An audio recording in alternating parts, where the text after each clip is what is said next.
हर रोज एक कम करते जाइए। आप 1-2 महीने में बहुत आगे बढ़ जाएंगे। क्या मैं आपको कम आंक रहा हूं?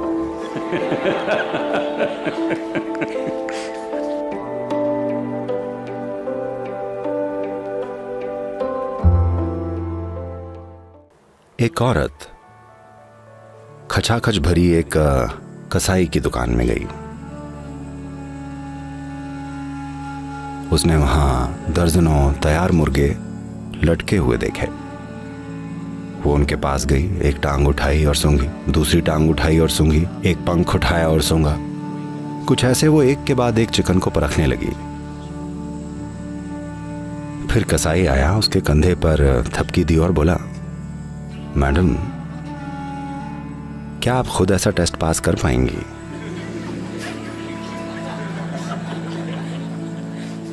नहीं कर पाएंगी तो चारों तरफ सूंघते मत फिरिए। इस आदमी में क्या कमी है, उस औरत में क्या कमी है, इसमें क्या कमी है, उसमें क्या कमी है, वो क्या गलत कर रहा है। सभी से थोड़ी बहुत बदबू आती है। हाँ, हर पेड़, हर पौधे की जड़ें किसी न किसी तरह की गंदगी में होती हैं। सवाल बस ये है कि क्या वो खुशबू वाले फूल देता है? सवाल बस इतना ही है। अगर जड़ें बिल्कुल साफ होंगी तो उनसे कुछ भी बहुत बढ़िया चीज पैदा नहीं होगी। क्या हम रूपांतरण की प्रक्रिया से गुजर रहे हैं क्योंकि यही जीवन का स्वभाव है? क्या हम एक निरंतर रूपांतरण की प्रक्रिया हैं क्योंकि हर चीज है? धरती की हर दूसरी चीज लगातार रूपांतरण के प्रोसेस में है। क्या आप खुद एक रूपांतरण की प्रक्रिया हैं? ये एक बड़ा सवाल है। अगर इस सवाल के जवाब में आप एक बड़ी हाँ हैं तो बाकी कोई चीज मायने नहीं रखती। अगर आप एक ही जगह में अटके पड़े हैं, हर रोज किसी न किसी चीज में उलझे रहते हैं और खुद को धोखा देने वाले कारण ढूंढते रहते हैं कि आप क्यों अटके पड़े हैं, तब आपसे कोई उम्मीद नहीं बची है। आप इस धरती पर समय की बर्बादी हैं। जब मैं कहता हूं समय की बर्बादी, मेरा मतलब है जीवन की बर्बादी, क्योंकि आपका जीवन बस समय है। कोई और जीव जी लेता। एक भूले भटके इंसान से तो अच्छा होता कि एक टिड्डा खुशी खुशी उछल कूद लेता। अगर आप दूसरे हर प्राणी से कुछ बेहतर नहीं कर पा रहे हैं तो जीवन सार्थक नहीं है, क्योंकि हमारा जीवन बहुत महंगा है। हाँ या नहीं? हम बहुत महंगे प्राणी हैं, हर मामले में महंगे। खाने के लिए, सोने के लिए, चलने के लिए हमें कितनी व्यवस्थाएं चाहिए होती हैं। हाँ या नहीं? चप्पल, जूते से लेकर कपड़ों तक, इमारतों से लेकर कितनी व्यवस्थाएं चाहिए होती हैं। मुझे जंगल में कोई किचन नहीं दिखता और उन्हें भरपेट खाना मिलता है। ना ही कभी अपने हाथी को जूते पहनकर घूमते देखा है। ये बहुत महंगा जीवन है। इतना खर्च होने के बाद इसे कुछ बेहतर करना चाहिए, दूसरे सारे प्राणियों से बेहतर कुछ काम।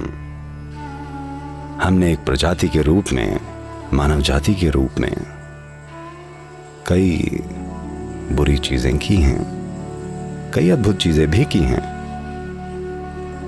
पर अपने हर बढ़िया काम के लिए हमारे पास दिखाने के लिए कम से कम एक बुरी चीज है, अगर और ज्यादा न भी हुई तो। आध्यात्मिक प्रोसेस का मतलब बस ये है कि आप हर रोज अपनी बुरी चीजों को घटाते जाएं। कोई बुरा विचार, कोई बुरी भावना, कोई बुरा शब्द, कोई बुरा काम, हर रोज एक कम करते जाइए। आप 1-2 महीने में बहुत आगे बढ़ जाएंगे। क्या मैं आपको कम आंक रहा हूं? कि मुझे लगा आप में बस 30 बुरी चीजें हैं।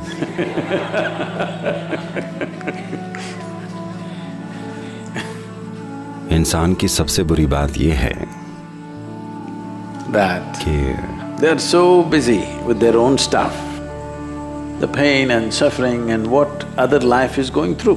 वो अपनी ही चीजों में इतने बिजी हैं, उनको दूसरे प्राणियों का दर्द, उनकी तकलीफ और कुछ भी महसूस नहीं होती। संवेदनशील नहीं है। संवेदनशील न होना सबसे भयानक अपराध है, क्योंकि अगर हम संवेदनशील होते, अहंकार के प्रति नहीं, जीवन के प्रति, अगर हम जीवन के प्रति संवेदनशील होते तो हर वो चीज जो हम कर पाते वो हम हमेशा करते। जो हम नहीं कर सकते उसका क्या कर सकते हैं? हम नहीं कर सकते बस, पर हम जो कर सकते हैं वो हो जाता। तो एक सूडानी आदमी माराकेच में एक ऊंटों के बाजार में गया, मोरक्को गया। वो अपना ऊंट बेचने गया तो उसने पाया बाजार में जितने भी ऊंट थे सारे के सारे उसके ऊंट से काफी बड़े थे। तो उसने चारों ओर देखा, हर ऊंट उसके ऊंट से बड़ा था। तब उसने बर्बर आदमी से पूछा, इसने पूछा आपके ऊंट इतने बड़े कैसे हैं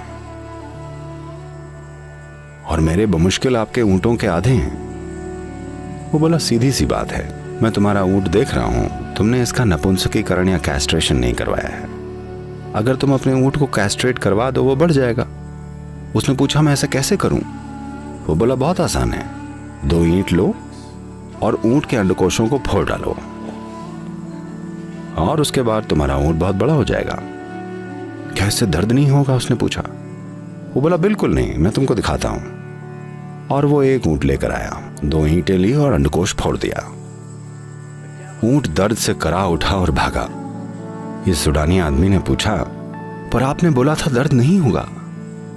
अरे दर्द सिर्फ तब होता है अगर आपकी उंगली ईंटों के बीच आ जाए।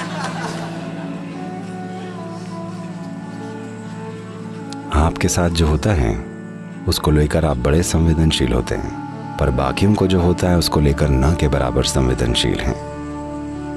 ऐसी हालत में इंसान का सबसे बढ़िया स्वभाव कभी प्रकट नहीं हो पाएगा। आपको संवेदनशील बनना होगा। आपको समझना चाहिए कि पेड़, ये फूल, ये पक्षी और सारे जीव अपने आसपास होने वाली हर चीज को लेकर बहुत संवेदनशील हैं। वो किसी को चोट नहीं पहुंचाते जब तक कि उन्हें खाना ना खाना हो। हाँ?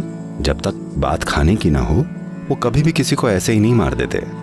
और वो बहुत संवेदनशील हैं, जीवन को लेकर सेंसिटिव। वैसे नहीं जैसे आप समझते हैं, वैसे भावनाओं के रूप में नहीं, बल्कि सीधा सीधा जीवन को लेकर संवेदनशील हैं। हाँ, मैं जानता हूँ कि दुनिया में संसाधनों के लिए मुकाबला है, हर चीज के लिए मुकाबला है और यहाँ वहाँ थोड़ा टकराव जरूर होगा।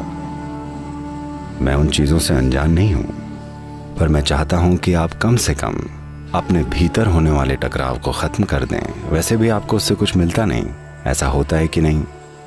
अपने आप हर मुर्गे को ऐसे सूंघ रहे हैं, पर आप उस टेस्ट में खुद पास नहीं होने वाले कि आप हर रोज अपनी बुरी चीजों को घटाते जाएं। कोई बुरा विचार, कोई बुरी भावना, कोई बुरा शब्द, कोई बुरा काम हर रोज एक कम करते जाइए। आप 1-2 महीने में बहुत आगे बढ़ जाएंगे।